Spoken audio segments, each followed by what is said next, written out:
So हामी चाहिँ पहिला च्याट जीपीटी ओपन गर्छौँ।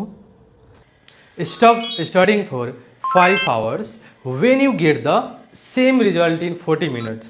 हामी के गर्नुपर्छ भने यो प्रम्प्ट पेस्ट गर्नुपर्छ। Let me show you how. म त तपाईलाई धेरै कम भने कि 5 घण्टा। स्टुडेन्टहरू त दिनभरि पढे पनि कन्सेप्ट क्लियर हुँदैन। जसरी साधारण उदाहरण हामी लिन्छौँ क्लास 10 को स्टुडेन्टहरू जब वर्ल्ड वारको बारेमा। दोस्रो प्रम्प्ट म तपाईलाई दिए यी सोशलको जति पनि गाह्रो कुरा लाग्छ, सोशल मात्र होइन सबै सब्जेक्टमा जुन पनि एकाडेमिकली कुनै कुरा गाह्रो लागिरहेछ कुनै सब्जेक्टमा त तपाईले यसरी प्रम्प्ट युज गर्न सक्नुहुन्छ। यहाँ के लेखिएको छ भने मेमोराइजेसन prompt. I am studying from the NEB Class 10 Social Studies textbook. Identify the most important facts, dates, events, personalities, and exam relevant points related to World War I and World War II.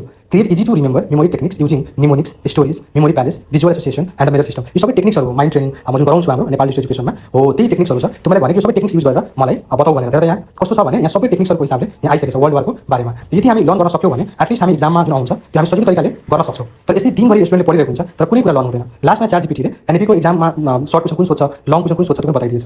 अब final exam formula पनि यहाँ दिइसकेको छ। त एकदमै यो prompt एकदम beneficial छ। सो यो प्रम्प्ट युज गरेर मात्र क्लास 10 को स्टुडेन्ट हैन हरेक क्लास को स्टुडेन्टले यो युज गरेर इम्प्लिमेन्ट गरेर जुन कुरा गाह्रो लाग्छ इजी बनाउन सकिन्छ। डिफेन्स रिभोल्युसनको बारेमा प्रम्प्ट पेस्ट गर्नुपर्छ। यो प्रम्प्टमा के लेखेको छ भने तपाईँ यहाँ हेर्न सक्नुहुन्छ द 80-20 रुल प्रम्प्ट छ। जसरी I am a class 10 NEB student लेखेको छ।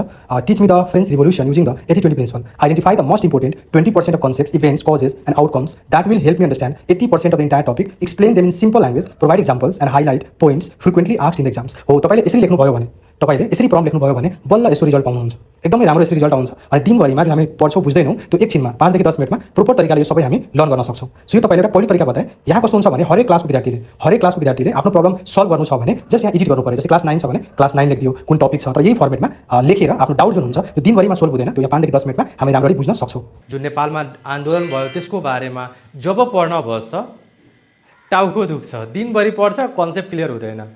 बट नाउ जब तपाईँ यो प्रम्प्ट युज गर्नुहुन्छ र तपाईलाई म थर्ड प्रम्प्ट दिँदैछु। हेर्नु त थर्ड के लेखेको छ combined master prompt. I am a class 10 NEB student teach me any chapter using 2 steps. Step 1 80-20 rule जुन मैले बताइसकेँ। स्टेप 2 मेमोराइजेसन सिस्टम हो। यो दुईटा सिस्टमले हामी डाइरेक्टली पनि युज गर्न सक्छौँ। जसरी यस्तो रिजल्ट आउँछ डाइरेक्टली हामी युज गर्यो भने यहाँ के दिएको छ कम्बाइनमा दुईटै दिएको छ। I am a class 10 NEB student teach me the chapter name सोध्दैछ। हामीले च्याप्टर नेम बताइसकेपछि यसले स्टेप 1 स्टेप 2 जुन छ यसले फलो गर्दै यसरी यो प्याटर्न फलो गर्दै उसले हामीले सिकाउँछ। जसरी म यहाँ दिइरहेको छु ल अब कुन दिन प्रोटेस्ट नेपालमा जुन प्रोटेस्ट भयो Nepal Gen Z protest Nepal Gen Z protest 2025। अब हेर्नु यो टपिक दिइसक्यो होइन। अब दुईटै कम्बाइन्ड मेथडले उसले एकदमै एक्सप्लेन गर्छ के हो कज के हो मेजर इभेन्ट आउटकम्स हेर्नु त पुरा एकदमै प्रोपर तरिकाले दियो नि। अब यसैले म दिन्छु वर्ल्ड वार। अब हेर्नु त के आइरहेछ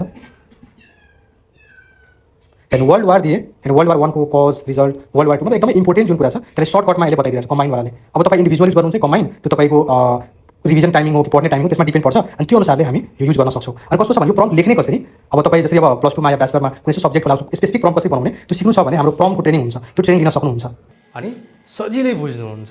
सो तपाईँ चाहिँ यसरी प्रम्प्ट जुन मैले भने त्यसरी तपाईँ युज गर्नुहुन्छ भने टाइम पनि के हुन्छ सेभ हुन्छ र आफ्नो पढाइको जुन स्पिड छ त्यो बढाउन सक्नुहुन्छ।